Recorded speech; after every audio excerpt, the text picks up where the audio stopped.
li acte 3 de la décentralisation ñu bari dañu jàpp ne saafara su jul jàngoro loolu nag bu ñu ko junjee xel dina jëm ci mbiru Khalifa Sall ak mbiru maire yi nga xamante ni dañu nekk ci ay jafe-jafe mbiru suuf itam dinañu ko waxtaanee ndax xam ngeen ni am maire bu mel ni maireu Mbambilor te waxuloo ci wàllu suuf yi itam du lu yell maire bu Guinaw Rail Sud itam mi ngi ci plateau bi dinañu ànd ak moom ci waxtaan wi. kon Abdoulaye Diop bu parti démocratique sénégalais ak Ndiagne Diop bu APR la ñuy fas yéene àndal ci li ci réew mi fii ci Gorom 2 nekk ci commune bu Mbambilor nde noonu la ñu koy fas yéene doxadale yii saa dinañu dem ci lii ñuy duppee ay commune rurale monsieur le maire Ndiagne Diop ñu ngi lay nuyu. Ndiaye Dos maa ngi lay fay. Abdoulaye ñu ngi lay nuyu. waaw ñu ngi lay fay Ndiaye bu baax a baax.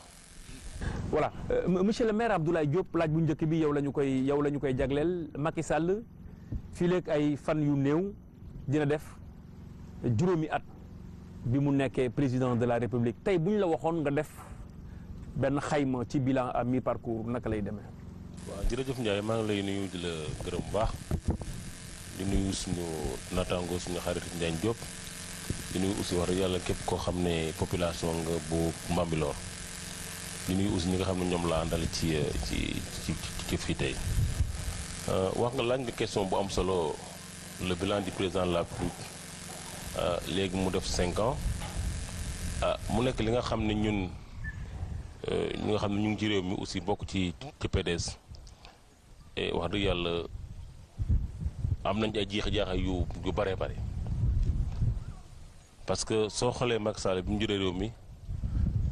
directement daf ko ubbee tribunal maanaam li ñu jàpp ci l'opposition dafa tribunal mooy traque des biens supposés mal acquis ok loolu la njëkk a def loolu nag xaw na indi ay sooxe bu baax ci réew mi et su ko defee loolu dafay def ba nga xam ne koom-koomu réew mi fa mu waroon a yegg dootul fa mu mën a yegg parce que réew njàng daf ci am solo te yaakaar naa njàng mi am na ay difficultés yu bëree bëri éducation santé daf ci am solo yooyu yëpp bëri na ay jafe-jafe yi nga xam ne tam am na ci te loolu yëpp mu mënoon na ñàkk parce que bu fekkoon ne yàlla defoon na ñu commencé woon liggéey bi ñu teg ko ci yoon et quand même di nga mun def ay réalisation yu bëree bëri ba nga xam ne boo fa tolloo soo liggéey wax ji du bëri noonu mais wax dëgg yàlla jafe-jafe yi bari na trop ci réew mi bi ñu commencé ba léegi parce que voilà. ci 5 ans yi mën nañu wax ne déception la ci askan wi. waaw ñun daal wax dëgg yàlla amuñ ci satisfaction bi ñu ci war a am ñun à notre niveau avec notre parti wax dëgg yàlla amuñ ci satisfaction parce que bari na yi nga xam ne dañu waxoon ne gouvernement de rupture la yooyu yëpp boo xoolatee parce que 25 minutes la le président waxoon ne moom lay am mais tey ils ont combien de ministres. donc je crois que ne yaxanal boobu ñu wax dañ koy def yëpp soo xoolee ak transhumance bi nga xam ne ñoom dañ ko doon bañ tey soo xoolee tey képp ku nekkoon PDS ñu su bëri ay responsable daaw nañ dem ci Macky Sall mu jël leen nommé leen jox na ay responsable am na ñoo xam ne sax dañ leen audité jàpp leen tey mu jël leen def leen ay ñoo xam ne tey ñu ngi ci wetam donc loolu vraiment du satisfaction bi nga xam ne ñun mën nañ ko apprécier. voilà monsieur le maire 5 ans yu Macky Sall yi bu ñu ci déggee opposition bi ak ñenn ñi nga xamante ni mën nañu wax la quasi totalité de la population sénégalaise li ñu wax moom moo di si 5 ans yi diggaate bi moo ëpp action yi nga xamante ni président def na ko mu doon lu visible ci sa gis-gis ñiy wax ay opposants lañu wala ay la yéwén am na lu président def mais am na lu des. merci Ndiaye damay am mbégte lool di dalal sama naataango di sama xarit. muy le maire Abdoulaye Diop maire Guinaw Rail Sud di dugg directement ci question bi nga posé ci juróomi at yi waaj a mat yi nga xam ne moom la fi président def bilan bu positif la ñu gis xëj na nag bu ma dégloo sama naataango sañ-sañam la ndax it dafay opposé wu kuy opposé wu it yaakaar naa ku def fukki at ak ñaar yor ñu jox la réew dénk la réew. tey yaakaar naa da nga war a toog rek déglu ndax nag mbir mi yéen ñu ci jiit tey yóbbu nañu Sénégal foo xam ne li ma mën a jëkk wax mooy taux de croissance su Sénégal bi ñu jot pouvoir bi boobu 1,5 la ñu amoon taux de croissance léegi taux de croissance bi dem na ba 5 bay dugg 6 yu teg loolu dafay firndeel ne économie wu Sénégal xam nañ ne yàlla dimbali nañu ne ba président yóbbu na ko fu weesu fi mu ko fekkoon si juróomi at buñ jógee ci taux de croissance bi li ñu war a jëkk a def moom mu ngi wax ci wàllu njàng mi éducation tey liñ ci def ci infrastructure ak alal ji ci dugg si juróomi at yi mën nañu gëm ne fukki at ak ñaar dugaluñ ko ci. mais le problème reste entier parce que grève yi ngi am ba tey mënul ñàkk xam nga dafa am loo xam ne est-ce que réellement condition yi est-ce que condition citoyen bu ne tey bu fekkee da nga nekk ci état mën nga demander yooyu condition de waxuñu lu ñu def nañu tabax ay classe wala nañu joxe ay maître mais nañu yokk seen dundin maanaam ay heures supplémentaires logement indemnité de logement indemnité donc kooku waxatuñu problème mu éducation c'est-à-dire état li nga xam ne. mais am na ci ay protocole d'accord yoo xamante ni état bi respecté wuñu ko. non l'état du def protocole d'accord te du ko respecté loolu waxu syndicaliste la et c'est leur devoir syndicat bu ne war nga défendre ses intérêts mais tey ñun ñëpp damay jël exemple ci commune Bambilor boo xoolee tey éducation fi mu toll ci commune Bambilor 12 ans yi weesu rek parce que suñu nattukaay na nekk fi nu dëkk nit ku ne da ngay natte développement wu réew mi da nga koy natte c'est fa nga dëkk boo xoolee fa nga dëkk bu dee yokkute am na fa xam nga ne yokkute am na fa su fekkee yokkute amu fa nga war a xam ne yokkute amu fa xoolal tey ñun bi ñu ñëw 2012 si pouvoir bi pour nga jóge Tëngéej ñëw Bambilor mën nga def 2 heures de temps donc boobu problème yoon am na tey tu fais 15 minutes pour accès commune Bambilor donc économie mu ngi démarrer d'abord ci infrastructure ak ay piste te loolu gis nañ ne li ci président def ci 12 ans yi ci 5 ans yi 12 ans ancien régime bi je pense que defuñu ko fi beneen bi ci des dafa wax ci traque des biens mal acquis man je pense que loolu dutul débat politique débat la boo xam ne président c'était une demande sociale des Sénégalais parce que gisoon nañ ne nguur gi fi nekkoon nekk lu ñu fi woon askan wi seen bopp lañ fi nekkaloon kon nag bu ñu génnee ba ñàkk pouvoir bi laaj nañu càmbar li nga xam ne moom la ñu yoroon loolu yaakaar naa état bu ne wala ngaa ñëw di nga ci taxaw donc loolu vraiment débat la boo xam ne ñun weesu nañ ko fi mu ne dama yaakaar ne débat bi mooy réellement fi président indi économie wu Sénégal fi mu indi infrastructure wu Sénégal fi mu indi ruuti Sénégal loolu bu ñu ko xoolee gëm nañ ne tey ñun ñi nga xam ne le 25 mars ñun ñoo jëloon pouvoir bi jox ko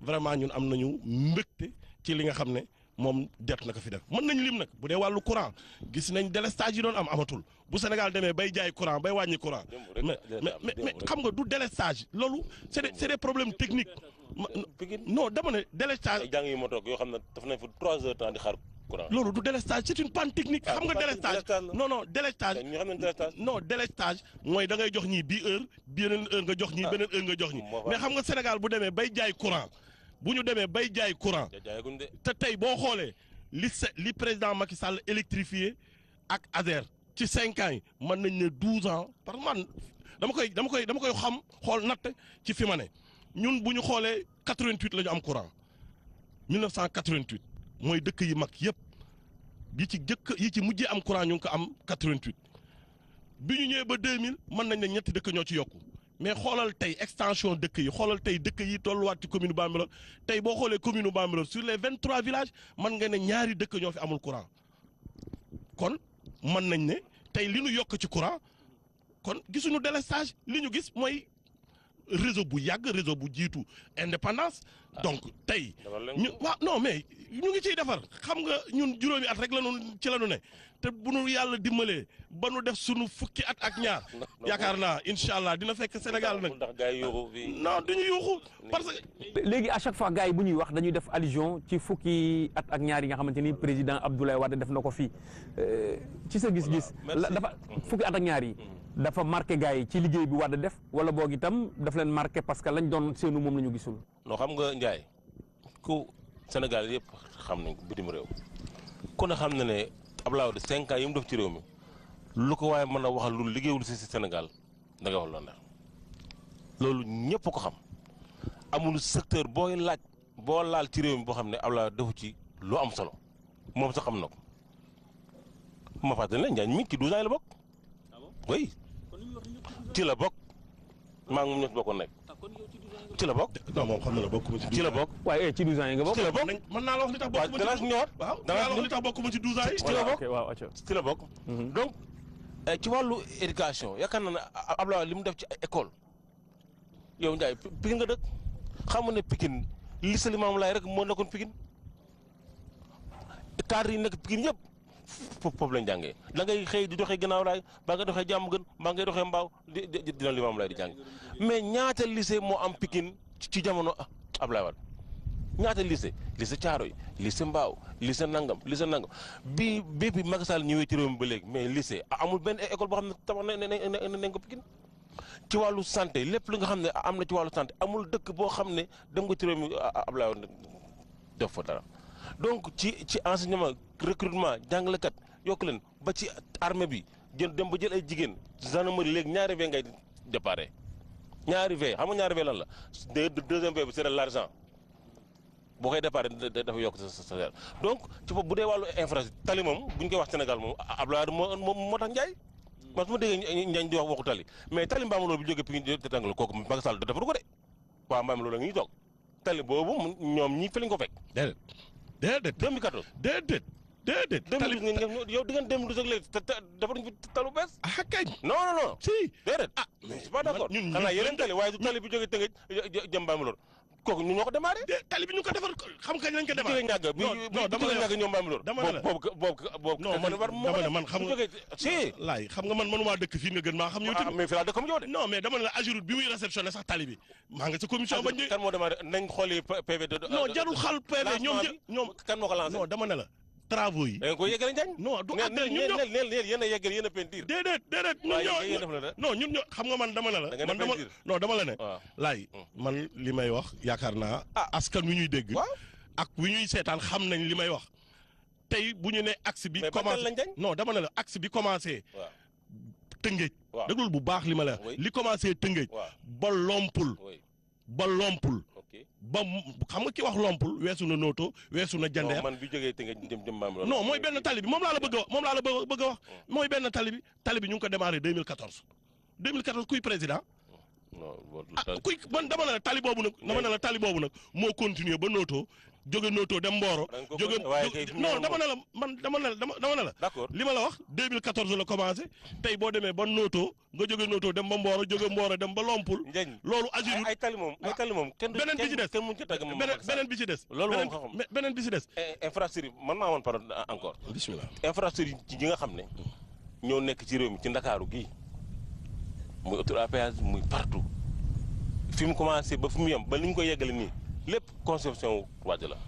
aéroport de Diass tey saa yu ngeen xëyee yéen a ngi seen oto dem taxaw di boor seen loxo di wër xool rek te dafa leen fa dara loolu fi nekk kon Abdoulaye Wade wax dëgg yàlla liggéey na ci réew mi liggéey bu am solo mën nga ko waxal nag lu nekk mais population Sénégal kenn du taxaw ne Abdoulaye liggéeyu ci réew kooku moom kenn ko d'accord. léegi lu aju ci wàllu santé ci nguurug Macky Sall ci 5 ans yi en tout cas la ñu nemmeeku loo nga xamante ni kawteef la ba ñuy amee jàngoro cancer ñu ci baari ñoom jënd nañ seen càngaay ba noppi di xaar bés bu rafet rajo bi panne ñu ne il faut ñu xaar nangami weer pour rajo boobu mën a ñëw ñu bari jàpp ni c'est une première ci histoire bu politique bu santé bu Sénégal je pense que loolu itam défaite la pour régime Macky Sall.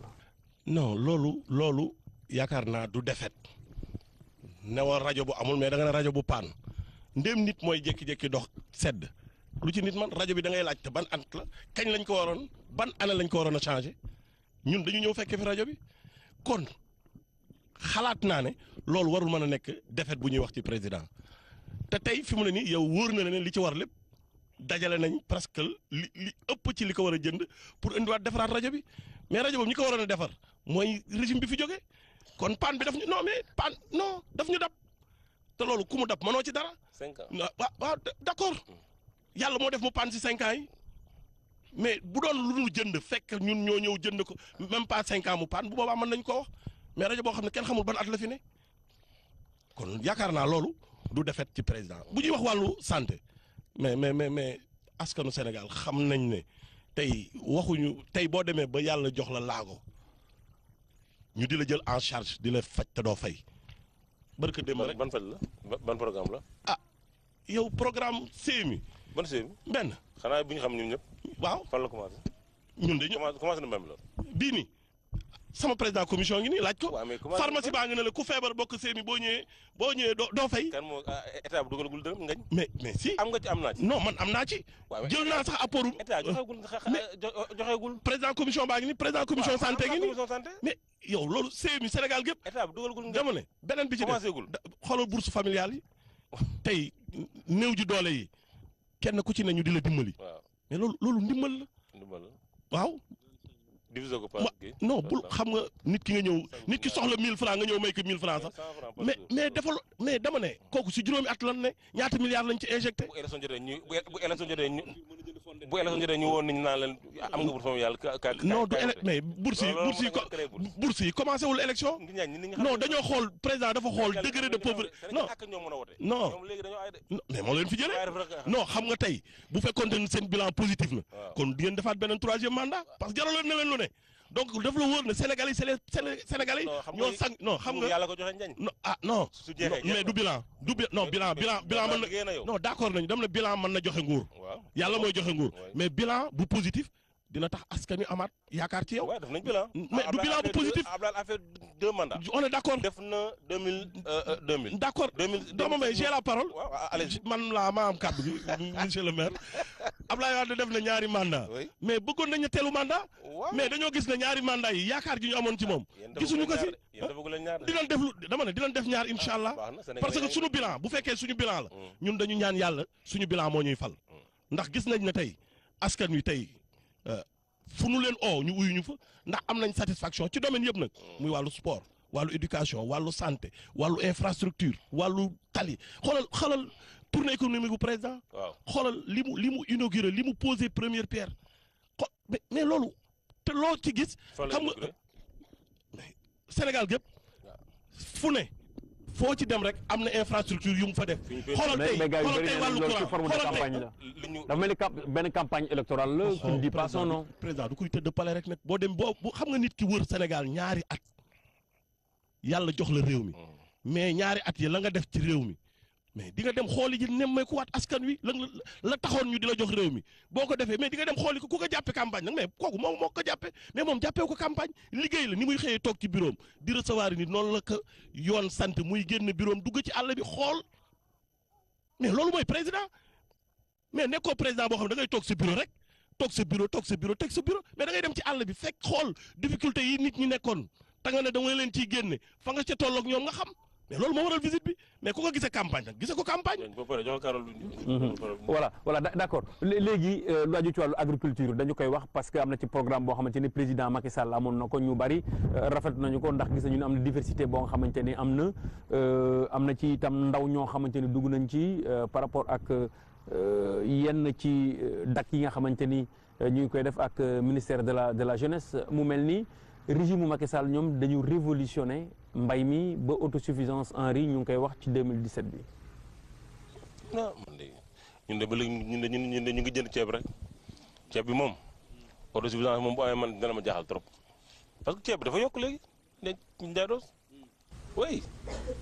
mais ci wàllu mbay mi nag ay la yéwén président Macky Sall am na jéego yu ci def. non xam nga c'est des programmes yi nga xam ne ñu ngi koy tëral parce que tamit loolu c'est un programme gouvernemental ku si nekk boo ñëwee di nga am sa programme.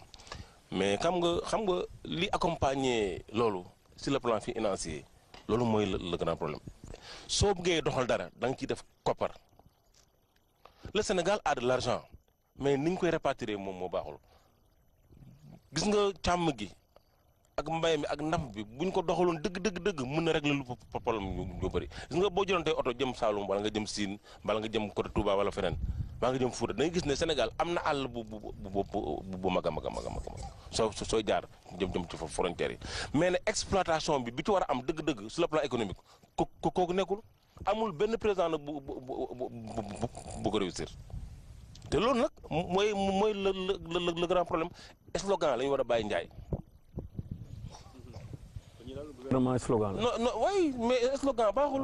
c'est-à-dire loolu daf ñu tàddeel parce que nit ñi dañ ci bàyyi xel ñu dégg ko ñu leen di nangam xam nga buñ ne autosuffisance en riz xam nga loolu njaay nga ne dans 2 ans ou bien dans 3 ans ceeb dootuñu ko jiggaani dañ koy am suñ biir réew te mu leer na loolu mënul nekk bañ ko waxee ba léegi ceeb ñu ngi ko jënd dafa gën a cher sax d'ailleurs parce que ñi nga xam ne ñooy bay ci vallée bi am nañ je les félicite am nañ volonté bëgg nañu liggéey mais nag ils n'ont pas les moyens de leur politique pour mën a réussir mbay boobu te la ñuy bay Sénégal Ndiaye dañuy consommer ceeb de ceeb bi ñuy consommer dafa bari ba nga xam ne pour nga mun ko def il faut nga am ay moyens pour mu ko def il faut que état bàyyi ci xel dëgg ni ñuy defee ci infrastructure yi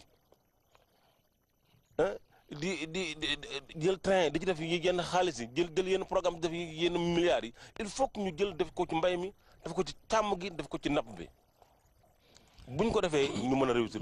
plan Sénégal émergent yaakaar naa ne loolu mën na ci am. mais kii nu mu tudd mais vraiment merci nag monsieur le maire. vous êtes en train de yaa ngi commencé nag wax programme président xam nga da nga ne buñ ko yow li ngay wax lépp mooy li président di def xoolal tey révolution bi mu def ci mbay mi. yow yaa ko bon yow yaa waxal sa bopp. ma wax la non bàyyi ma rek. wax li ma wax. xam nga yaa ngi jëkk ci infrastructure yi ñuy def infrastructure yi tali bi terre yi. mais ça nga ne xaalis bi ñu ciy def donc. man maa moom kàddu gi. waaw mais damay tontu autosuffisance alimentaire en riz bi ñuy wax. ñu ngi koy dund. da ngaa jënd ceeb dem. mais ñaar nga ko jëndee. mais loolu la ñu bëgg a jënd. ñaar laa soxna ñaar la jënd si saabu ceeb. xam nga Siam bi. xam nga ceebu vallée bi. tey amul benn dëkk booy dem. te doo fekk boutique yi ceebu vallée bi na fa. mu nga fa nit ñi ñoo ko béy ñun ñoo ko war a consommer. waay mais tey 2017 bii mais bu ñu xoolee li ñu amoon ci tonnage daaw. nañu récolté 2017 ndax dinañ importé te dinañ jëli ci ceeb. non dafay fekk. non xam nga sénégalais ci boppam ñun suñu bopp. dafa am loo xam ne ñun ñoo ko war a nangul suñu bopp gëmal ko suñu bopp. xam nga nit dafa am conception boo xam ne dañuy gis réalité yow wóor na la ne aménagement yi am ci vallée bi. depuis que le Sénégal est indépendant yooyu aménagement mosu fa am. l'état dafa am benn Sénégal bu bees. buñ créé Ndiaye. mais bien sûr. yow nouveau Sénégal donc. c'est ce qui existe maintenant. non c'est-à-dire le Sénégal d'hier. mais yow non Sénégalu démb ak Sénégalu tey c'est diamétralement opposé. xam nga lu tax non xam nga tey dëkk boo ci dem y a un changement prenons le cas fi nga toog. tey Gorom 2. waaw tey. lu fi changé. demal 10 ans ci gannaaw. nga laaj waa Gorom. ndax Gorom 2 meloon na ni 10 ans. ndax Gorom 2 xalaatoon nañu. 10 ans yi ci gannaaw jigéen dina war a accoucher dem ci biir maternité bi mu dëkk. wala mu dem toog ci poste de santé. c'est le maire hein. non mais le maire c'est quoi c'est un démembrement de l'État. waaw mais c'est à partir non doucement bàyyi ma àggali. tey da ngay xool ay. on parle du programme d'État. non mais l'État c'est qui c'est nous. c'est un l'État c'est qui c'est nous. non c'est pas la même chose. non mais xam nga lu ma wax vous êtes maire je suis maire. non monsieur le maire nous ce que nous faisons nous le faisons pour qui pour les populations. oui mais ces populations c'est quoi c'est l'État du Sénégal. oui vous êtes maire vous êtes démembrement de l'État. oui donc tout ce que vous êtes en train de faire. je parle de programme national. nga xam ne ñun ñëpp. c'est la bëgg ñëw je reviens programme local. monsieur le maire dinaa ñëw ci programme national bi. allez-y. aujourd'hui dañuy wax autosuffisance en riz. mais tey duggal vallée bi. nga xool lii di hectares yu ñuy béy. est-ce que réellement bu nu politique bu nu wax problème politique. nañ wax problème logique. est-ce que réellement tey vallée bi. producteurs yoo doon produire en 2012 ak producteurs yi produire en 2017 bi ñu ne la production mooy état bi def pour que seen production yokku mais vraiment les anciens régimes ne l'ont pas fait soit ñoo d'accord de cela.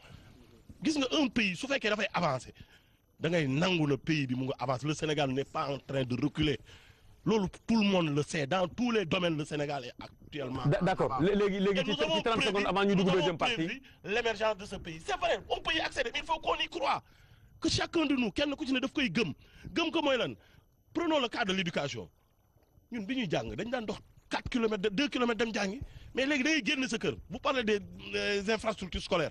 tey dugal dans les collectivités locales boo fa gis am na village yi bu ñu demee ba village yi ci seen bopp di am ay CM de proximité. ça c'est à saluer. loolu kan moo ko def. non mais non xam nga. damay laaj. mais c'est l'État du Sénégal. ak quel État.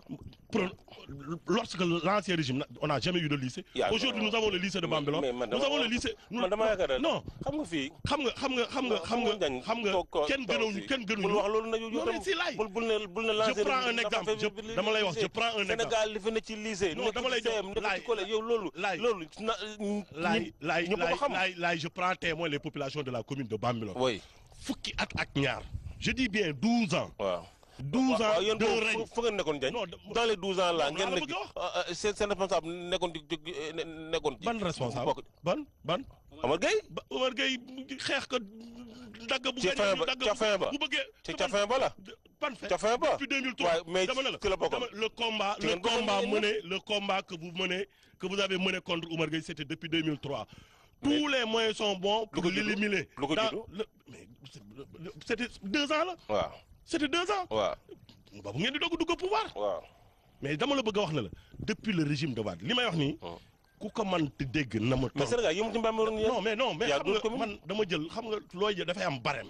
dafa am nattukaay. waaw xam nga nit fi mu dëkk la xam. xam nga tey États-Unis bu doon mel nu mu mënti mel man mi dëkk gorom intéressé wu ma. xam nga lu ma intéressé mooy fi ma dëkk naa fi gis amélioration. voilà ñu ngi leen di gërëm di leen sant ñu dem régie seetaan wi fi yeewoo waxtaan wi tolluwaay réew mi dundunu askan wi ñu ànd ci ak monsieur le maire Abdoulaye Diop bu Guinaw Rail Sud ak monsieur le maire Ndiagne Diop bu Mbambilor ñu ngi toll woon ci juróomi at yi président Macky Sall def ñu di ko xayma plan Sénégal émergent ci la ñuy dugg laataa ñuy dugg ci gestion collectivité locale yi plan Sénégal émergent bu njëkk dañ doon wax ni plan la bu Sénégal yi umpale waaye PUDC nekk démembrement bi mu ci duggee lu jëm ci wàllu forage lu jëm ci ay piste de production ak yeneen yu ne mel gis nañu ni mi ngi gën di law ci réewum Sénégal mais xanaa Abdoulaye Diop nag war nañu mën a gëm ni ak PUDC plan Sénégal émergent war na mën a jibbil Sénégal. bon PUDC ñun waa Ndakaaru concerné wuñu parce que ñun bokkuñ ci.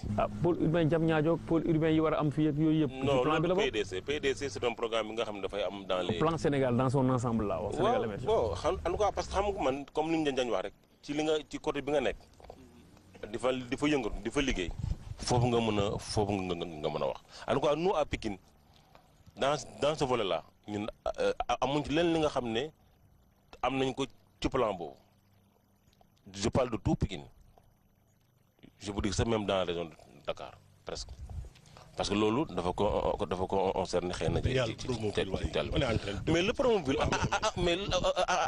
anamu mais ça a démarré. mais lépp mënul démarrer. mais dafa ma poser question il faut que je réponds le PUDC ne nous concerne pas. mais le Promoville vous concerne.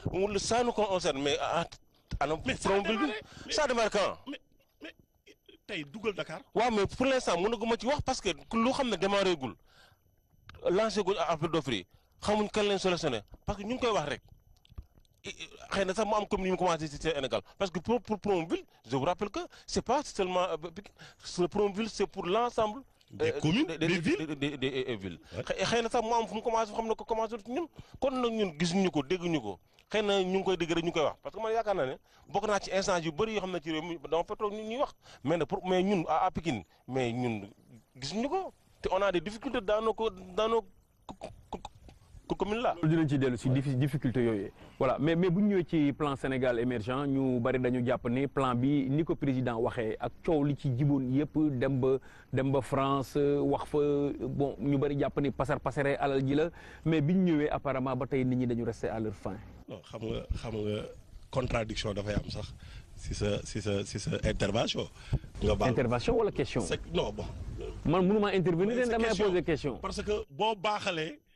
PUDC programme d'urgence de développement communautaire ça fait partie. question la rek de. non baaxalu moo ko de Abdoulaye Diop dama ko poser question yow it ma poser la question baaxalu moo ko de dama poser question rek comme njaaxaan naa laay tëddee. damay poser question rek de. dama ne xam nga le plan Sénégal émergent man yaakaar naa tey ñun Sénégal yi dañu war a gërëm président Macky Sall gërëm président Macky Sall mooy ñetti prédécesseur dañu am. mu toog xalaat tëgg benn mën nañ ne benn programme boo xam ne fii ba 2035 la bu fa Sénégal àggee bu nu fa yàlla bàyyi jàmm bu boobaa ci pays yi gën a am koom-koom naataange Sénégal ci lay bokk mu def ko ñetti axe tey bu ñu demee ba li ñu war a jëkk parce que économie nit bala nga am koom-koom da ngay d'abord xàll fi ñuy jaar maanaam nit ñi da ngay defar ay infrastructure defar ay tali loolu tey ñëpp d'accord nañ ne mais ñooñu defar leen tali. non mais laay moom moo question bi. moom moo question bi. waaw 2018 dinañ inaugurer autoroute bi sut ci Sénégal. bi Ila Touba. Combien de milliards on a injecté ça? mais ça fait partie du Sénégal émergent parce que du plan Sénégal émergent xoolal tey problème électricité bu nu demee bay jaay Mali 20 mégawatts. on est en train de non commencé gu lañ jaay Mali. mais non télévision lañ nekk njañ. non d'accord. non bul wax loolu. mais jaayaguñ de. yow yaa lu tax jaayuñu. yaa ngi jaay sa facture bi pa xam nga mosoo wax. non waxuma facture Mali nga wax. ñu Sénégal la ngi jaay courant. non jaayaguñ. ah mais ñu ngi jaay. non. jaayaguñu mais le directeur la. non mais xam nga nit du bëgg a jaay. xam nga nit du bëgg a jaay lu mu amul. mais kon jaay non xam nga mais jaayaguñ sañ. non xam nga lu tax ñu jaay. waaw mooy suñuy ressource énergétique. wóor na ne ñun li ñu soxla ci énergie dinañ am ba lu ko ëpp ba mën a jaay Mali. mais démarré gul. démarré gul mais xam nañ mais bu suñu woon xalaat loolu ci Sénégal. jaayaguñ non yàgg nañ ko wax bu ñu demee loolu bañ ko dalee wax yàgg nañ non mais vous n'avez jamais pensé à ça. si mais est-ce que vous avez pensé à diminuer la facture d'électricité. bon. musul am te ñun ñëpp gis nañ suñu facture. ban facture lañu wàññi. dernier bimestre bi mu yow xanaa xëj na sa facture moom mais ñun de suñu facture wàññeeku na. te tout récemment non Sénégal gépp xam nañ ne facture courant wàññeeku na et le ministre en a parlé le directeur général en a parlé. ah non yow tamit ça va autorisé. donc bu ñu demee ba ñu war a am yooyu infrastructure tey ñuy tabax lu mel ni le pôle urbain de Diamniadio xoolal li état investir foofu xoolal li Sénégal soxloon mu di ko defar ci pôle urbain bu Diamniadio tey la sécurité de ce pays. waaw oui. sécurité boobu ñu ko wax moom. non kañ. le Sénégal mais xoolal. y a trop de problème au niveau de la sécurité. mais nit ñi sax nga dëgg moo di sax nga dëgg coow li. mais pourtant xam nga lu tax ma ne la sécurité. mais xoolal tey sous région bi. le terrorisme. qui a frappé nos portes et qui n'arrive pas à s'en sortir mënuñu dugg Sénégal. ba def fi li ñu def si yeneen réew yi. oui. mais kon nanu nangu li nu am bu nu xeeb suñu bopp. non yàlla ñu dimbali rek. non ñun ñëpp la yàlla dimbali dama ne. amul programme sécurité. dama ne yàlla moo dimbali ñëpp non. France dama ne. dëkk yi nga xam ne fa la gars yi jaar ñoo ñëpp dooleel téeméer. waaw ñooñu gën a xaral foofu. kon waaw nañ ñaan yàlla rek. non dama ne. xam nga kon jaratul ñuy wax sécurité. kon bu fekkee dañu jël lépp ko. américain yi ñoo ñu gën a fort foofu. dama ne. saa yu xëy fëgg si seen bopp. laay yow boo demee sa mairie. yaa ngi gardien foofu. waaw lu tax kon lu tax nga yut gardien. xam boo demee sa buntu bureau comme sa maire rek. waaw lu tax loolu c'est pour la lu tax xooloo yàlla bañ ma ba ñu wut gardien. non mais non doucement dafa am loo xam ne non doucement dafa am loo xam ne dañ ci war a toog xalaat. tey lu tax ñuy am sécurité au Sénégal ay gendarmes. non c'est normal mais donc c'est normal mais lu tax ñooñu lan mooy seen rôle. mais am na insécurité bu notoire boo xamante ni am na. mais loolu amul. am na njëriñ muy ban. Sénégal mais prenons le cas fi nu toog nii nit mën na ñëw rek kenn mënoon na génn suñu jam nu. non qui peut sécuriser ça. non mais non dama ne. xam nga le pays dafa am ministère de l'intérieur. mais il est en train d'abattre un travail remarquable dans ce pays. que nous devons saluer nous tous. waxuñu ne defuñu liggéey waxuñu loolu de. waaw ay Sénégal la ñun ñu waxante mais dama ne. y a de l'insécurité dans ce pays là. mais gisuma boo xam ne war nañ ko gën a améliorer. fan la insécurité bi mais chaque jour nga dégg ñu rey nit fii. mais mënul ñàkk. mënul ñàkk loolu du insécurité. non loolu du insécurité. mais calculer tey les 14 millions. le président a fait un conseil ministre dans ce ministère yi. waaw dans ce ministère intérieur. c'est normal c'est son rôle. ça montre que le danger est là. mais ngañ xam nga waral loolu nit ñi dañoo ñàkk nit ñi les gens n'ont plus rien bu ñu gisee njaaru mu yor ñaar dërëm ñu jël ko ci moom nit ñi foog ñu lekk. kon les gens ont des difficultés. donc kon les pays. économiquement plus ça pose problème. y a pas d'insécurité. ça pose problème. non dama ne bu fekkente ne da nga ne ñàkk nit ñi moo waral ñuy attaquer di jël seen alal. mais ñi am alal banque yëpp ñu toj. mais dama ne ñi am alal. banque yëpp toj donc tey bu ñu wax les pays les plus industrialisés dans ce monde. on peut parler des États-Unis la Chine le Japon. non doucement loolu jikko xam nga loolu jikko nit la bu yàqoo mënoo ci état. non c'est l'insécurité. loolu jikko la dafa am loo xam ne moom moo war a nekk suñu credo mooy defaraat suñu jikko loolu buur moomu ko léegi d'accord léegi 5 ans yu président Macky Sall yi buñ ko doon wax fii ba émission bi di jeex day des parce que 5 ans yi am na ci lu bari loo xamante ni mën nañ ko wax. ah mais c'est normal. Voilà. mais on ne peut pas le régler en 5 ans. donc léegi ñu ñëw Sénégal ku ne juróomi at mën nga régler Sénégal. waaw même dem sa kër si sa bopp. yéen kay 12 ans sax du nga régler dara. kan slogan rek. voilà léegi ñu dugg am satisfaction ci gestion collectivité locale yi. Sénégal gépp. gestion collectivité locale waaye itam daañu ci waxtaane lu jëm ci processus électoral bi ñu ngi dëgmal ay élections ay élections législatives ñu bari jàpp ni am na ci maire yoo xamante ni mën nañu am chance mu di maire yi liggéey seen gox ba parti bi ñu bokk teg ci bëtam ba ñu nekk sagu parti boobu est-ce que yaakaar ngeen ni tey Sénégal liggéey ci gox bi nga dëkk rek doy na ngir nga mën a attirer attention leaderu parti bi par rapport ak telle ou telle chose bu ñu jëgmalee ay législatives monsieur le maire. ah ok boo posé question man. waaw.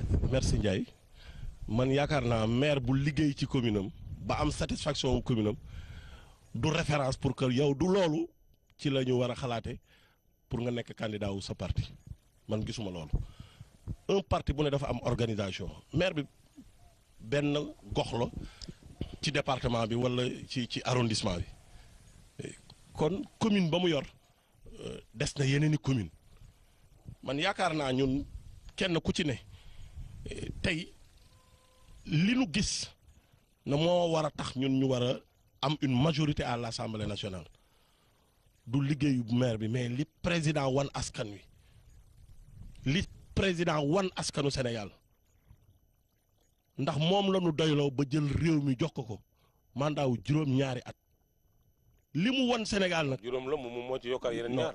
constitution bi di juróom-ñaar la wax. moom juróom la wax moom moo ne woon bëggoon na ko non bu ñu signé it man.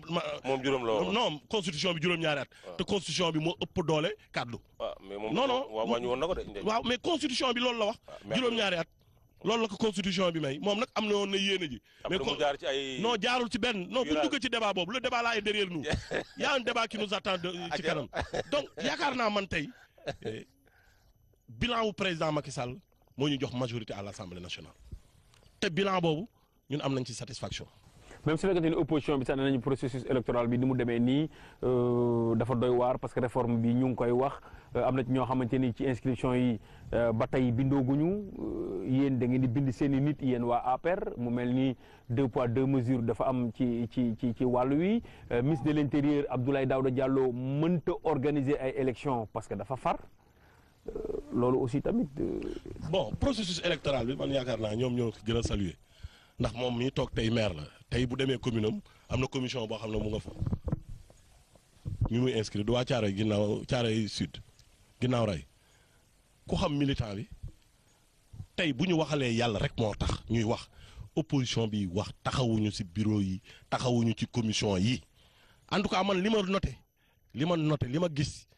tey bu ñu taxawee wax te yàlla rek tax ñuy wax waxuñu waxi politique mais bu ñuy wax dëgg rek te yàlla rek tax ñuy wax vraiment opposition wu Sénégal opposition wu presse la ndax mënuma yaakaar ne nit war na am yéene jiite Sénégal wala mu am une majorité à l'Assemblée nationale commission électorat bi tax loolu nga mën ko am mu soo taxaw fa ñuy voter amoo ku la fa représenter doxoo ci waxoo ci di décrier le processus sénégalais yi dofuñu ku ci bëgg a carte d'identité yaay dem ca fa commission ba ne uti dox dem inscrire sa bopp kon bu ñu tooñ sénégalais yi parce que sénégalais yi ñu ngi def li leen war ñoom ñoo deful li leen war en tant que parti politique de l'opposition ñun dañu bokk ci parti am parti bu organisé am un coordonnateur du département am ay coordonnateur communal kenn ku ci ne nag ngay militant di responsable ci suñu parti processus électoral bi ca inscription yi ba bésee vote bi dañuy taxaw parce que nous voulons une majorité ay élection ne se gagne pas dans la presse. Ah, okay, ça se gagne sur le terrain. Monsieur le maire, ok. Et c'est ce que nous sommes en train de faire au niveau de notre parti. Monsieur Abdoulaye par rapport à question boobu. xam nga moom actuellement moom ñoo dama koy bàyyi rek mu wax mais moom xam na li xew xam nga. li nga xam ne mooy et puis beneen bi ci des le ministre de l'intérieur pourquoi ñu ne mën organiser élection mais c'est un maire. mais mais loolu du raison. Diagne si. xam nga il faut que nu am esprit. waaw esprit danaa si ñëw citoyenneté. gis nga la république c'est la république. c'est que nit ki damay wax président de la république dafa far. xam nga am parti. monsieur le maire. voilà d'accord léegi monsieur le maire ñu bàyyi ko acca ñëwal. foog mu évoluer.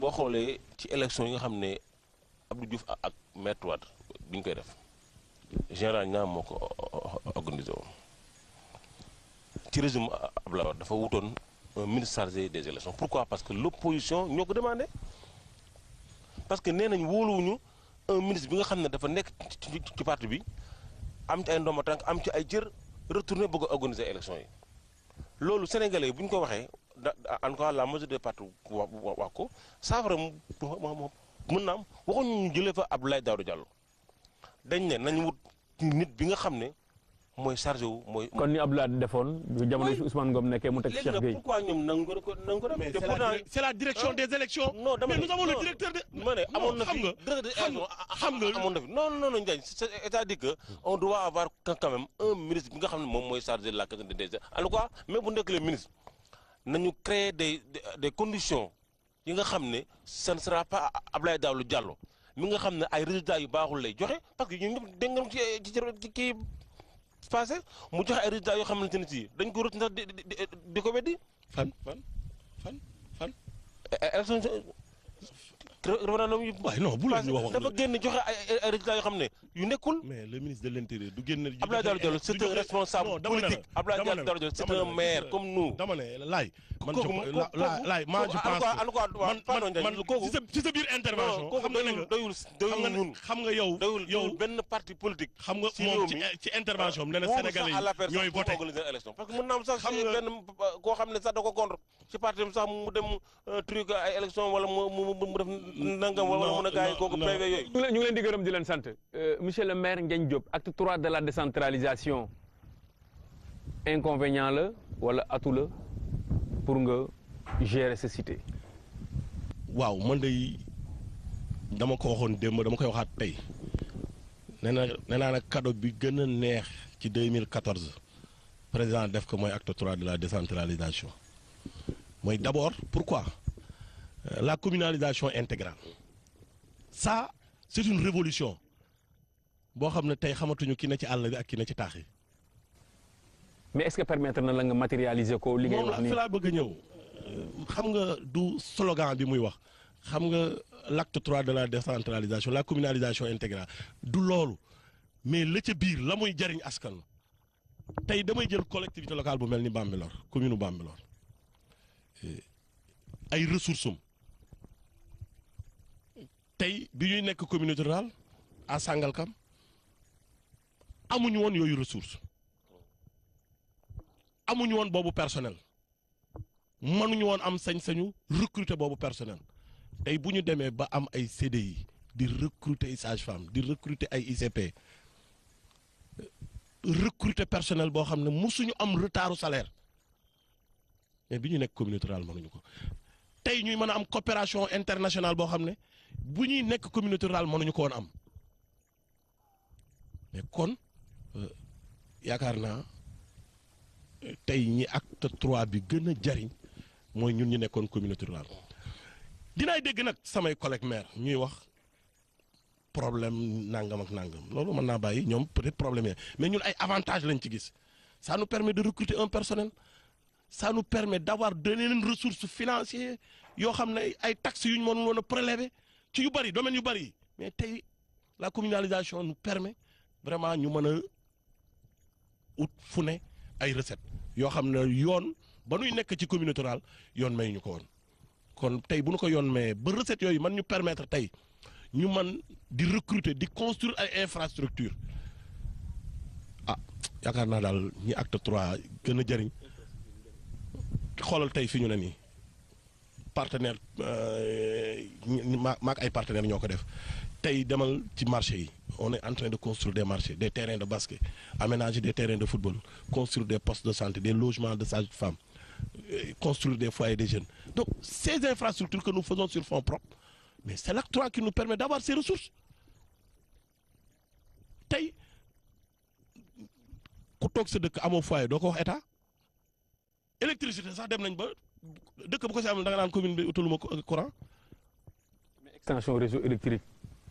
non loolu moom waxuma extension réseau demal le village de Ndiakhirate Peul nous avons dañu tiré MT bi Noflaay lañ ko tiré plus de 4 kilomètres yóbbu ko Ndiakhirate Peul ki bu doon acte 3 fu ñu jëlee yooyu moyen ba mën a lancer appel d'offre boobu pour sur fonds propres ñu mën a yóbbu foofu courant et c'est un village qui a plus de 80 ans. léegi acte 3 bi atu la wala inconvénient. non maa ngi lay ci remercier. non njëkk atu la wala inconvénient. loolu la ma ne question boobu dama la ci. waaw parce que dama bëgg a relance ma bëgg nga wax waaw wala déet. non dama ci bëgg a développer tout aussi. waaw. acte 3 bi baax na je l'ai dit partout parce que man nekkuma fi di wax li nga xam ne lu ma neex rek la lay doon. c'est-à-dire doon ni liste quoi. oui c'est important lu am solo la nañu wax na ko la communalisation intégrale tey maire yi nga xam ne ñun des maires de commune d'arrondissement tey on est devenu des maires de plein exercice mais aussi am na maires yi nga xam ne comme les communes rurales mu mel ni Bambilor ak yeneen yi nekk dans le Sénégal tey ils sont devenus quand même des communes de plein exercice donc loolu vraiment c'est état salué am na aussi ay recettes yi nga xam ne nekkoon na si yeneen anam jël nañ ko jox ko les communes donc loolu l'acte 3 xalaat bi ak conception bi vraiment baax na il faut dire pourquoi parce que y avait l'acte 1 am na ay manquements ñu jóge fa l'acte 2 donc il faut que tamit collectivités locales yi di am ay changements il faut mu yokk réew noonu lay doxee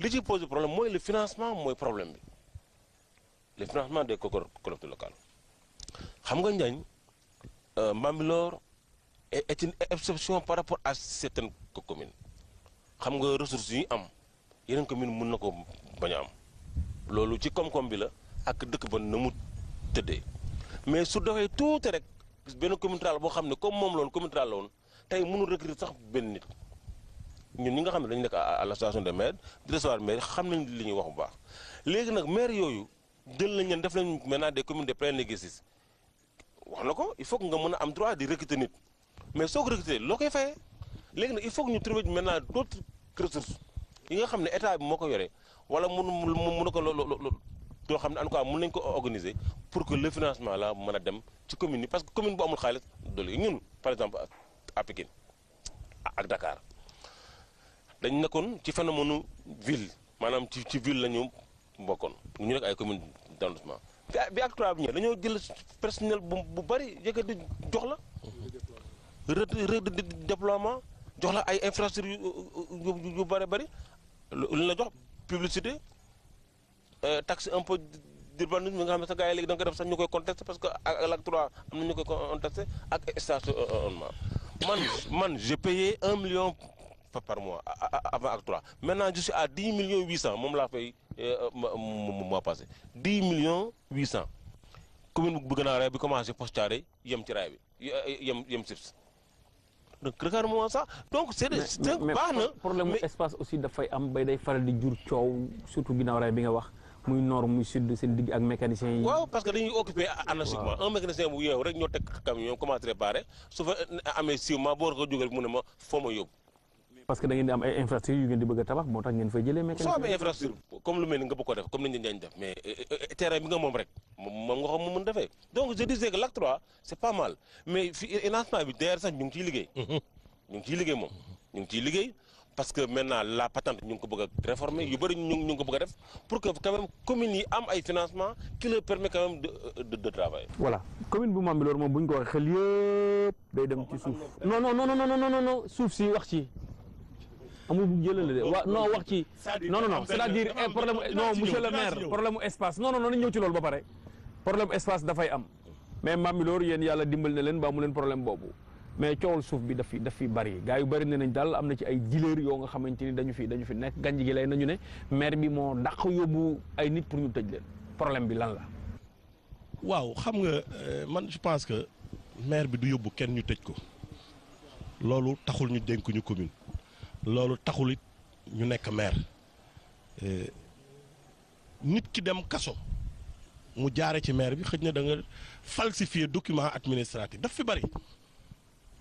dafa bari mën naa ne plus de fukki nit ak nangam déposer leen plainte contre un nit dafay ñëw indi nit day jaay nit suuf au lieu kon mu ñëw commune bi ut kayit moo koy defaral kayit da scanné jël délibération bu fi newoon mu scanné ko mais kooku ñun am nañu équipe buy veiller sur le terrain yow bu ñu la jaayee ngay tabax bu amul autorisation dañ lay arrêté na la demal commune indi kayit yi nga am ñu wutal bala ngaa tabax pour mën a am autorisation de construire léegi bu yàlla defee nag moom muy ñëw mais di leen di délibération bi ñu ko defal ñun bu ñu xoolee délibération bi bu ñu ko scanné xam nañ bu ñu ko scanné wul xam nañ ndax lu fa dugg rek am na entrée ci suuf am na fu muy génne mais loolu moo waral ñu bari vraiment bu ñu kaa yi arrivé ñu nit ñu. voilà loolu leer na coowal Khalifa Sall yéen ñaar ñëpp ay maire ngeen moom it maire la naka ngeen ko gisee.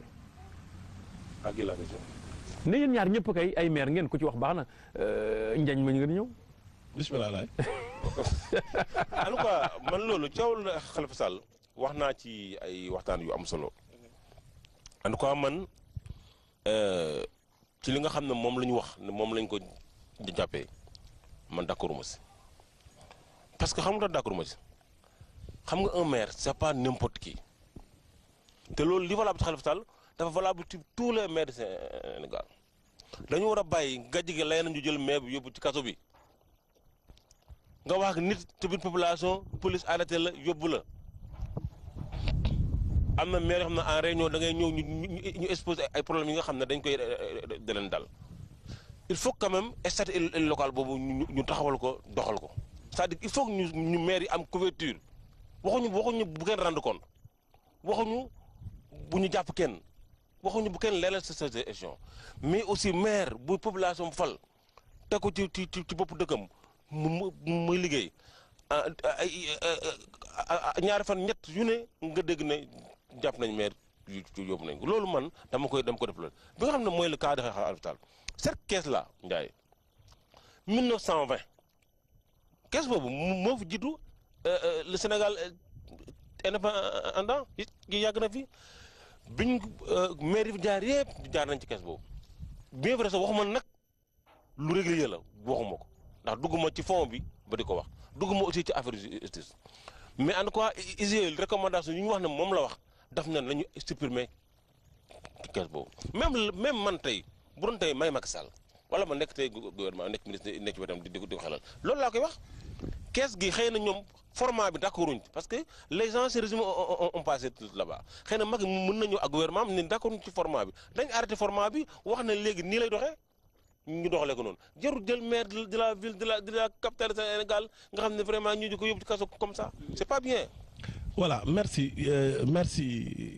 Ndiaye ci arrestation wu Khalifa en ma qualité en tant que maire lu may déplorer la ndax it waxuma Khalifa la mais sénégalais bu ñu dugal kaso mook maire ba ñoo yem ay nit lañu rek cër la boo xam ne sénégalais yi ñoo ko jox ndax kenn judduwaalewul turu maire donc askan wi ñoo la doy ñoo xool ba nga doy leen ñu jël seen alal dénk la mais alal jooju nag man bu ma déggee intervention wu sama collègue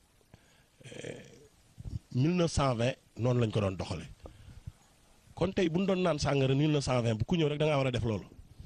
non dama bëgg rek xam nga nit. dama wax ci forme bi rek. waaw man xaw ma forme bi xaw ma fond bi mais nañu respecter d'abord la justice parce que justice bi mooy ñun ñii magistrat yi nekk fii IGE mais ñun lañ c'est nous kon li ñu war a jëkk def mooy respecter leen décision yi ñu jël ñun ñoo leen ko jëlloo ñun population wu Sénégal ndax ñun lañ fi nekkal gis nga il faut que la citoyenneté ñu restituer waat ko Sénégalais yi gën a amaat cette citoyenneté. ni ñu jàppee mais dafa yomb xool Bamba Fall ni nga ko def bakk dem non doucement. xam nga lu ci ne xam nga bu ñu xool tey man Ndiagne Diop maire Bambilor la ñu def bu ma ko defoon damay dugg kaso. ndax dañu leen a contrôler bu dee kaawu Khalifa la ñu wax la ñu gisuma ko nag dañoo wax parce que nit ki da ngay mën a gëm li ñu wax nga am ci position gëmoo li ñu wax nga noppi te man nag lu justice wax dama koo gëm ndax amul kenn bu dee bala moo finaliser bu la joxee yow rapport ba pare nga tontu mu doog a def conclusion bu defee conclusion yi di nga xam la mu wax kon man yaakaar naa lu ñu fi yuuxu amul état la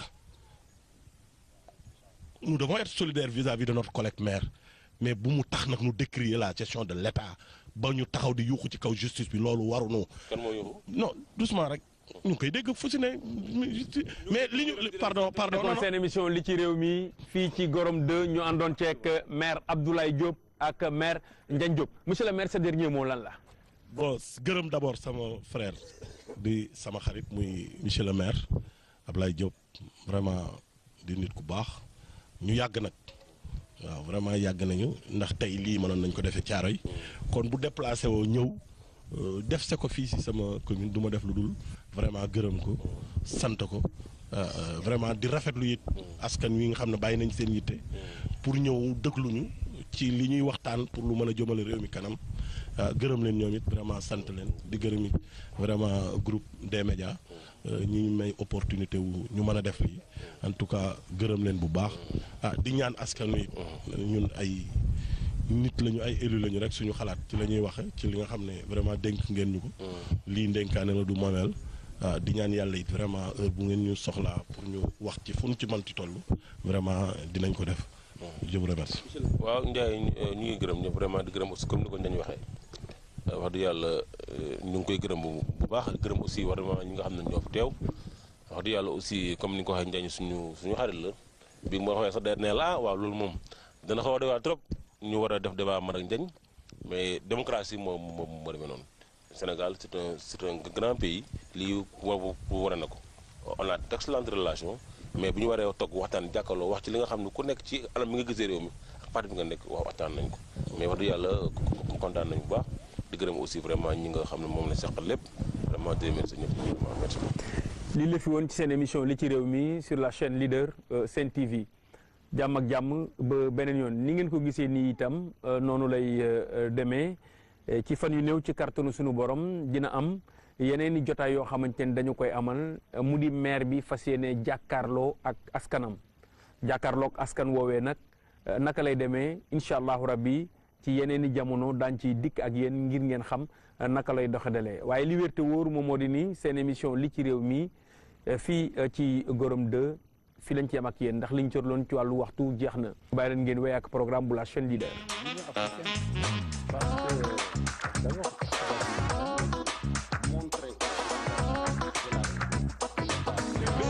laal ci réew mi boo xam ne Abdoulaye defu ci lu am solo moom sax xam na ko ma fàttali ne Ndiagne mi ci 12 ans la bokk oui ci la bokk maa ngi moom ñoo ci bokkoon nekk ci la bokk. non moom xam na la bokkuma ci 12 ans ci la bokk. waaye ci 12 ans yi nga bokk. ci la bokk mën naa la wax li tax bokkuma ci danaa si ñëwaat. waaw danaa la wax li tax bokkuma ci 12 ans yi. ci la bokk waaw ci la bokk.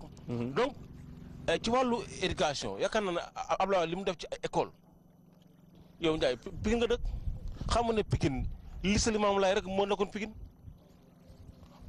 cadre yi nekk Pikine yëpp foofu lañ jàngee da ngay xëy di doxee gannaaw raay baa nga doxee jàmm gën baa ngay doxee mbaaw dina Limamoulaye di jàng mais ñaata lycée moo am Pikine ci jamono Abdoulaye Wade ñaata lycée Thiaroye lycée Mbao lycée Nangam bi Macky Sall ñëwee ci réew mi ba léegi mais lycée amul benn école boo xam ne tabax nañ ko Pikine ci wàllu santé lépp li nga xam ne am na ci wàllu santé amul dëkk boo xam ne dem nga ci réew mi Abdoulaye Wade def fa dara donc ci enseignement recrutement jàngalekat yokk leen ba ci armée bi dem ba jël ay jigéen gendarmerie léegi ñaari V ngay déparé ñaari V xam nga ñaari V lan la deuxième V bi c'est de l'argent boo koy déparé dafa yokk sa donc ci bu dee wàllu infrastructure tali moom bu ñu koy wax Sénégal moom Abdoulaye Wade moo tax Ndiaye man su ma déggee Ndiagne di wax waxu tali mais tali Mbambilor bi jógee Pikine te tàngal kooku Macky Sall defaru ko de waaw Mbambilor la ngi toog tali boobu ñoom ñi fi lañ ko fekk.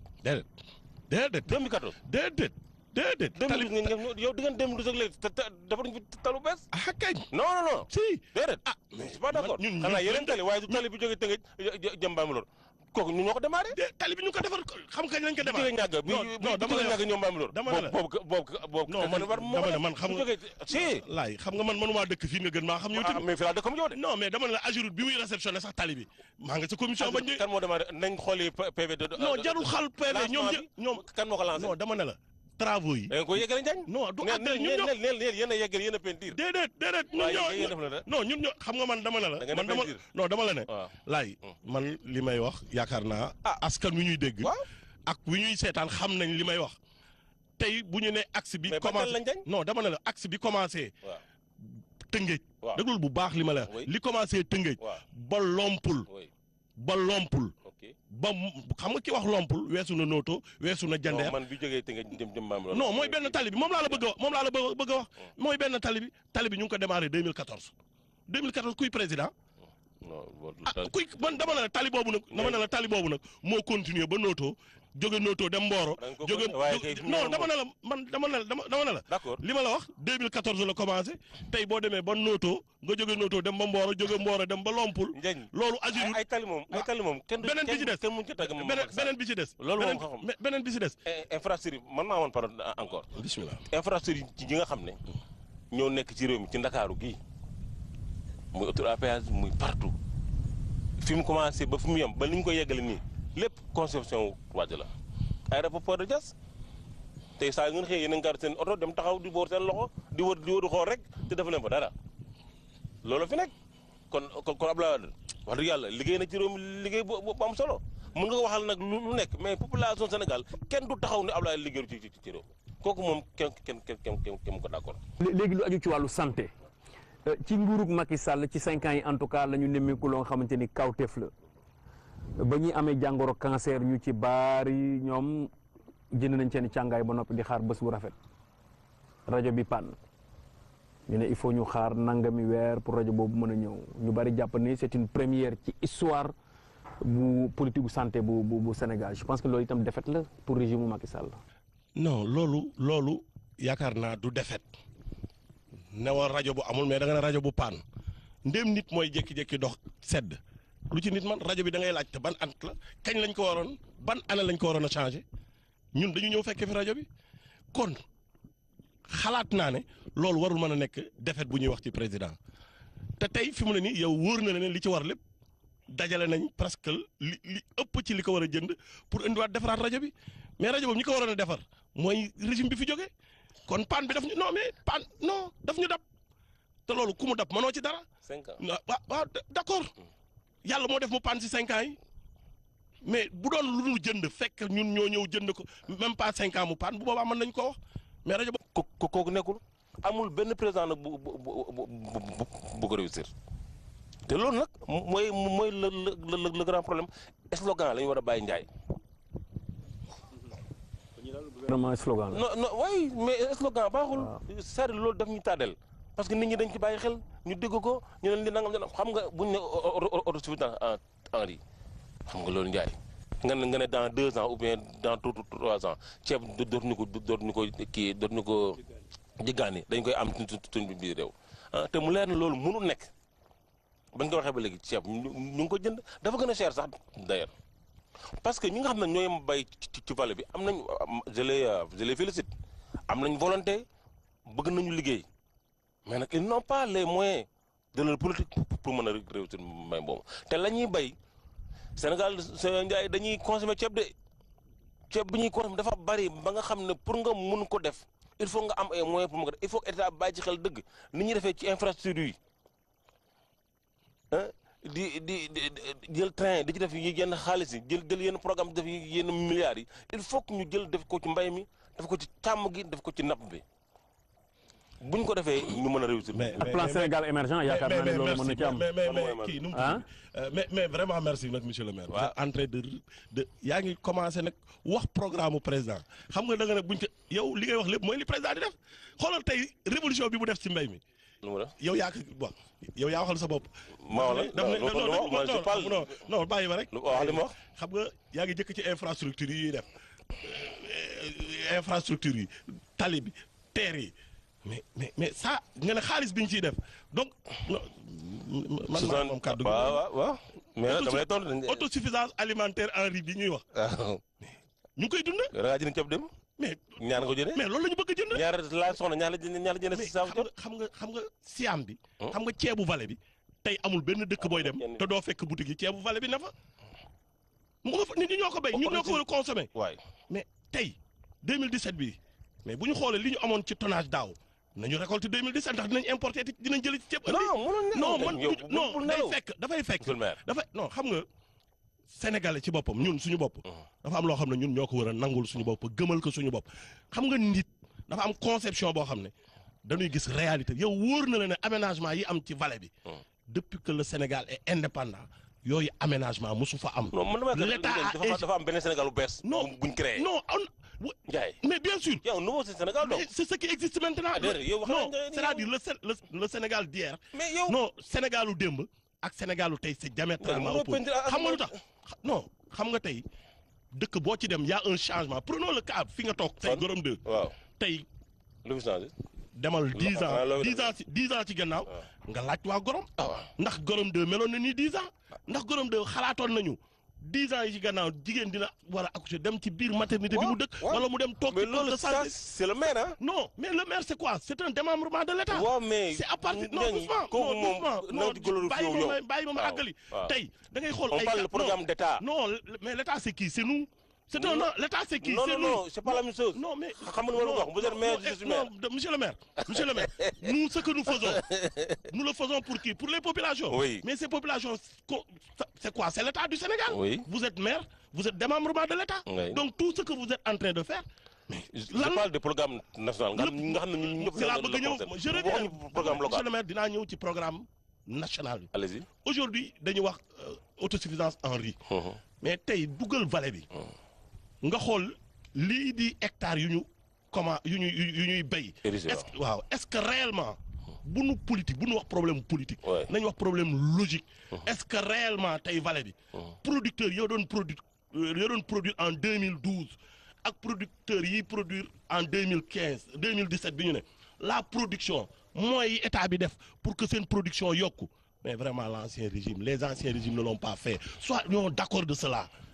gis nga un pays su fekkee dafay avancer da ngay nangu na pays bi mu nga avancer le Sénégal n'est pas en train de reculer loolu tout le monde le sait dans tous les domaines le Sénégal est actuellement. d'accord léegi ci 30 secondes avant ñu dugg deuxième partie. l'émergence de ce pays c'est vrai on peut y accéder mais il faut qu'on y croit que chacun de nous kenn ku ci ne daf koy gëm ko mooy lan prenons le cas de l'éducation ñun bi ñuy jàng dañ daan dox 4 kilomètres de taux de croissance léegi taux de croissance bi dem na ba 5 bay dugg 6 yu teg loolu dafay firndeel ne économie wu Sénégal xam nañ ne yàlla dimbali nañ ne ba président yóbbu na ko fu weesu fi mu ko fekkoon si juróomi at buñ jógee ci taux de croissance bi li ñu war a jëkk a def moom mu ngi wax ci wàllu njàng mi éducation tey liñ ci def ci infrastructure ak alal ji ci dugg si juróomi at yi mën nañu gëm ne fukki at ak ñaar dugaluñ ko ci. mais le problème reste entier parce que grève yi am ba tey mënul ñàkk xam nga dafa am loo xam ne est-ce que réellement condition yi citoyen bu ne tey bu fekkee da nga nekk ci état mën nga demander yooyu condition de waxuñu lu ñu def nañu tabax ay classes wala nañu joxe ay maîtres mais nañu yokk seen dundin maanaam ay heures supplémentaires logement indemnité de logement indemnité donc kooku waxatuñu problème mu éducation c'est-à-dire état li nga xam ne. mais am na ci ay protocole d'accord yoo xamante ni état bi respecté wuñu ko. non l'état du def protocole d'accord te du ko respecté loolu waxu syndicaliste la et c'est leur devoir syndicat bu ne war nga défendre ses intérêts mais tey ñun ñëpp damay jël exemple ci commune Bambilor boo xoolee tey éducation fi mu toll ci commune Bambilor 12 ans yi weesu rek parce que suñu nattukaay na nekk fi nu dëkk nit ku ne da ngay natte développement wu réew mi da nga koy natte c'est fa nga dëkk boo xoolee fa nga dëkk bu dee yokkute am na fa xam nga ne yokkute am na fa su fekkee yokkute amu fa nga war a xam ne yokkute amu fa xoolal tey ñun bi ñu ñëw 2012 si pouvoir bi pour nga jóge Tëngéej ñëw Bambilor mën nga def 2 heures de temps donc boobu problème mu yoon am na tey tu fais 15 minutes pour accès commune Bambilor donc économie mu ngi démarrer d'abord ci infrastructure ak ay piste te loolu gis nañ ne li ci président def ci 12 ans yi ci 5 ans yi 12 ans ancien régime bi je pense que defuñu ko fi beneen bi ci des dafa wax ci traque des biens mal acquis man je pense que loolu dutul débat politique débat la boo xam ne président c'était une demande sociale des Sénégalais parce que gisoon nañ ne nguur gi fi nekkoon nekk lu ñu fi woon askan wi seen bopp lañ fi nekkaloon kon nag bu ñu génnee ba ñàkk pouvoir bi laaj nañu càmbar li nga xam ne moom la ñu yoroon loolu yaakaar naa état bu ne wala ngaa ñëw di nga ci taxaw donc loolu vraiment débat la boo xam ne ñun weesu nañ ko fi mu ne dama yaakaar ne débat bi mooy réellement fi président indi économie wu Sénégal fi mu indi infrastructure wu Sénégal fi mu indi tali ruuti Sénégal loolu bu ñu ko xoolee gëm nañ ne tey ñun ñi nga xam ne le 25 mars ñun ñoo jëloon pouvoir bi jox ko vraiment ñun am nañu mbégte ci li nga xam ne moom jot na ko fi def mën nañ lim nag bu dee wàllu courant gis nañ délestage yi doon amatul bu Sénégal demee bay jaay courant bay wàññi courant mais xam nga du délestage loolu c'est des problèmes techniques non dama ne délestage. jàng yi ma toog yoo xam ne daf nañ fa 3 heures temps di xaar courant. loolu du délestage c'est une panne technique. xam nga délestage non délestage. ñu xam ne délestage. non délestage mooy da ngay jox ñii bii heure beneen heure nga jox ñii beneen heure nga jox ñii mais xam nga Sénégal bu demee bay jaay courant bu ñu demee bay jaay courant te tey boo xoolee li président Macky Sall électrifié ak ASER ci 5 ans yi mën nañ ne 12 ans parce que man dama koy xam xool natt ci fi ma ne ñun bu ñu xoolee 88 la ñu am courant 1988 mooy dëkk yi mag yëpp yi ci mujjee am courant ñu ngi ko am 88 bi ñu ñëwee ba 2000 mën nañ ne ñetti dëkk ñoo ci yokku mais xoolal tey extension dëkk yi xoolal tey dëkk yi tolluwaat ci commune Bambilor tey boo xoolee commune Bambilor sur les 23 villages mën nga ne ñaari dëkk ñoo fi amul courant kon mën nañ ne tey li ñu yokk ci courant kon gisuñu délestage li ñu gis mooy réseau bu yàgg réseau bu jiitu indépendance donc tey ñu waaw non mais ñu ngi ciy defar xam nga ñun juróomi at rek ci la ñu ne te bu nu yàlla dimbalee ba nu def sunu fukki at ak ñaar yaakaar naa incha allah dina fekk Sénégal nag non duñu yuuxu parce que léegi à chaque fois gars yi bu ñuy wax dañuy def allusion ci fukki at ak ñaar yi nga xamante ni président Abdoulaye Wade def na ko fii ci sa gis-gis dafa fukki at ak ñaar yi dafa marqué gars yi ci liggéey bi Wade def wala boog itam daf leen marqué parce que lañ doon seenu moom la ñu gisul. non xam nga Ndiaye ku Sénégal yëpp xam nañ ko bitim réew ku ne xam na ne Abdoulaye Wade 5 ans yi mu def ci réew mi lu ko waaye mën a waxal lu liggéeyul si Sénégal da ngay wax loolu loolu ñëpp ko xam amul secteur booy laaj. lii acte 3 de la décentralisation ñu bari dañu jàpp ne saafara su jur jàngoro loolu nag bu ñu ko junjee xel dina jëm ci mbiru Khalifa Sall ak mbiru maire yi nga xamante ni dañu nekk ci ay jafe-jafe mbiru suuf itam dinañu ko waxtaanee ndax xam ngeen ni am maire bu mel ni maire Mbambilor te waxuloo ci wàllu suuf yi itam du lu yell maire bu ginnaaw raay sud yi itam mi ngi ci plateau bi dinañu ànd ak moom ci waxtaan wi. kon Abdoulaye Diop bu parti démocratique sénégalais ak Ndiagne Diop bu APR la ñuy fas yéene àndal ci li ci réew mi fii ci Gorom 2 nekk ci commune bu Mbambilor nde noonu la ñu koy fas yéene doxadale yii saa dinañu dem ci li ñuy duppee ay commune rurale monsieur le maire Ndiagne Diop ñu ngi lay nuyu. Ndiaye Dos maa ngi lay fay. Abdoulaye ñu ngi lay nuyu. waaw ñu ngi lay fay Ndiaye bu baax a baax. voilà monsieur le maire Abdoulaye Diop laaj bu njëkk bi yow la ñu koy jagleel Macky Sall fii léegi ay fan yu néew dina def juróomi at bi mu nekkee président de la République tey bu ñu la waxoon nga def benn xayma ci bilan à mi-parcours naka lay demee. waaw jërëjëf Ndiaye maa ngi lay nuyu di la gërëm bu baax di nuyu suñu naataango suñu xarit Ndiagne Diop di nuyu aussi wax dëgg yàlla képp koo xam ne population nga bu Mbambilor. di nuyu aussi ñi nga xam ne ñoom laa àndal ci fii tey wax nga laaj nga question bu am solo le bilan du président de la République léegi mu def 5 ans mu nekk li nga xam ne ñun ñi nga xam ne ñu ngi ci réew mi aussi bokk ci PDS et wax dëgg yàlla am nañ ay jeex-jaaxa yu bëree bëri parce que soo xoolee Macky Sall bi mu jëlee réew mi. directement daf ko ubbee tribunal maanaam li ñu jàpp ci l'opposition dafa tribunal mooy traque des biens supposés mal acquis ok loolu la njëkk a def loolu nag xaw na indi ay sooxe bu baax ci réew mi et su ko defee loolu dafay def ba nga xam ne koom-koomu réew mi fa mu war na yegg dootul fa mu mën a yegg parce que réew njàng daf ci am solo te yaakaar naa njàng mi am na ay difficultés yu bëree bëri éducation santé daf ci am solo yooyu yëpp bëri na ay jafe-jafe yi nga xam ne tam am na ci te loolu yëpp mu mënoon na ñàkk parce que bu fekkoon ne yàlla defoon na ñu commencé woon liggéey bi ñu teg ko ci yoon et quand même di nga mun def ay réalisation yu bëree bëri ba nga xam ne boo fa tolloo soo liggéey wax ji du bëri noonu mais wax dëgg yàlla jafe-jafe yi bëri na trop ci réew mi bi ñu commencé ba léegi parce que voilà. kon ci 5 ans yi mën nañu wax ne déception la ci askan wi. waaw ñun daal wax dëgg yàlla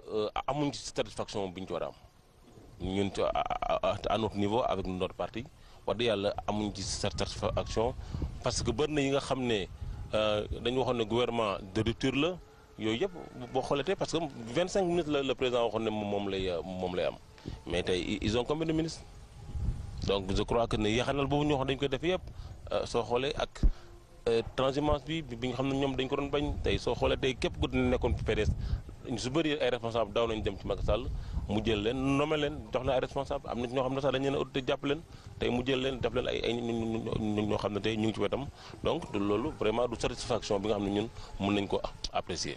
voilà monsieur le maire 5 ans yu Macky Sall yi buñ ci déggee opposition bi ak ñenn ñi nga xamante ni mën nañu wax la quasi totalité de la population sénégalaise li ñu wax moom moo di si 5 ans yi digaate bi moo ëpp action yi nga xamante ni président def na ko mu doon lu visible ci sa gis-gis ñiy wax ay opposants lañu wala ay la yéwén am na lu président def mais am na lu des.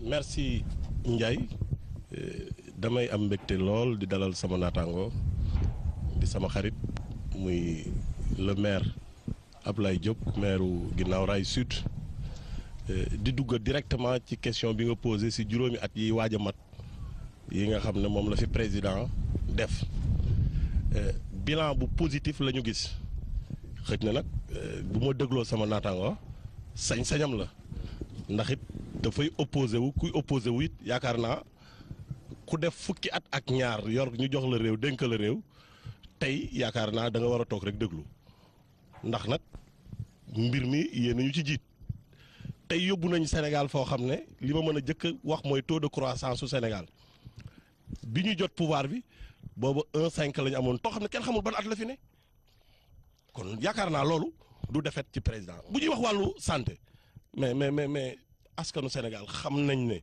tey waxuñu tey boo demee ba yàlla jox la laago ñu di la jël en charge di la faj te doo fay.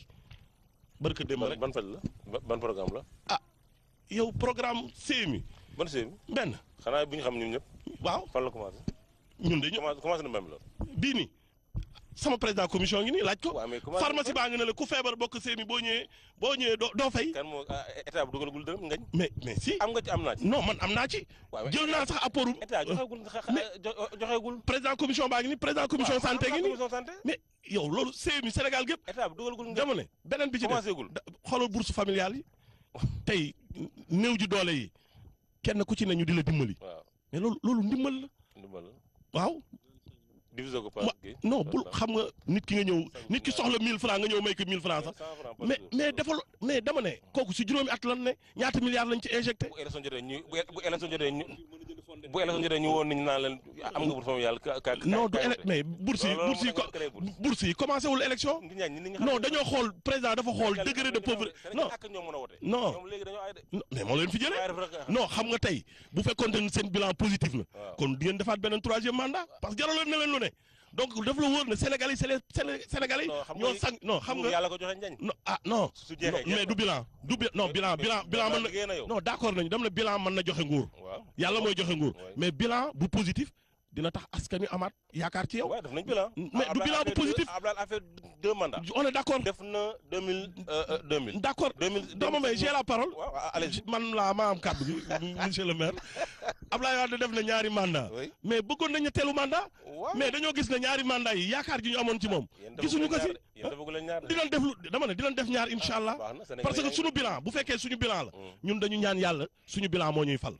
ndax gis nañ ne tey askan wi tey fu nu leen ñu uyu ñu fa ndax am nañ satisfaction ci domaine yëpp nag muy wàllu sport wàllu éducation wàllu santé wàllu infrastructure wàllu tali xoolal tournée économique bu président. waaw xoolal li mu inauguré li mu posé première pierre mais loolu te loo ci gis. xam nga Sénégal gépp fu ne foo ci dem rek am na infrastructure yu mu fa def. xoolal tey wàllu courant dafa mel ni benn campagne électorale la. qui ne dit pas son nom. président du koy tëdd palais rek nag boo dem boo xam nga nit ki wër Sénégal ñaari at yàlla jox la réew mi mais ñaari at yi la nga def ci réew mi mais di nga dem xooli ji nemmeekuwaat askan wi la taxoon ñu di la jox réew mi boo ko defee mais di nga dem xooli ko ku ko jàppe campagne nag mais kooku moom moo ko jàppe mais moom jàppee ko campagne liggéey la ni muy xëyee toog ci bureau di recevoir nit noonu la ko yoon sant muy génn bureau dugg ci àll bi xool mais loolu mooy président mais nekkoo président boo xam ne da ngay toog sa bureau rek toog sa bureau mais da ngay dem ci àll bi fekk xool difficulté yi nit ñi nekkoon te nga ne da nga leen ciy génne fa nga ca tolloog ñoom nga xam mais loolu moo waral visite bi mais ku ko gisee campagne nag gisee ko campagne. voilà d'accord léegi lu aju ci wàllu agriculture dañu koy wax parce que am na ci programme boo xamante ni président Macky Sall amoon na ko ñu bari rafet nañu ko ndax gis nañu ne am na diversité boo nga xamante ni am na ci itam ndaw ñoo xamante ni dugg nañ ci par rapport ak yenn ci dak yi nga xamante ni ñu ngi koy def ak ministère de la jeunesse mu mel ni régime Macky Sall ñoom dañu révolutionné mbay mi ba autosuffisance en riz ñu ngi koy wax ci 2017 bi. non man de ñun de ba léegi ñun de ñu ngi jënd ceeb rek ceeb bi moom autosuffisance moom bu amee man dana ma jaaxal trop parce que ceeb bi dafa yokk léegi ñu jaay doos oui. mais ci wàllu mbay mi nag ay la yéwén président Macky Sall am na jéego yu ci def. non xam nga c'est des programmes yi nga xam ne ñu ngi koy tëral parce que tamit loolu c'est un programme gouvernemental ku si nekk boo ñëwee di nga am sa programme mais xam nga li accompagner loolu sur le plan financier loolu mooy le grand problème soo bëggee doxal dara da nga ciy def koppar le Sénégal a de l'argent mais ni ñu koy répartir moom moo baaxul gis nga càmm gi ak mbay mi ak napp bi buñ ko doxaloon dëgg mën na régler lu problème ñu bëri gis nga boo jëloon tey oto jëm Saloum wala nga jëm Sine wala nga jëm côté Touba wala feneen baa nga jëm Fouta da ngay gis ne Sénégal am na àll bu mag a mag sooy jaar jëm ci frontières yi mais ne exploitation bi ci war a am dëgg-dëgg sur le plan économique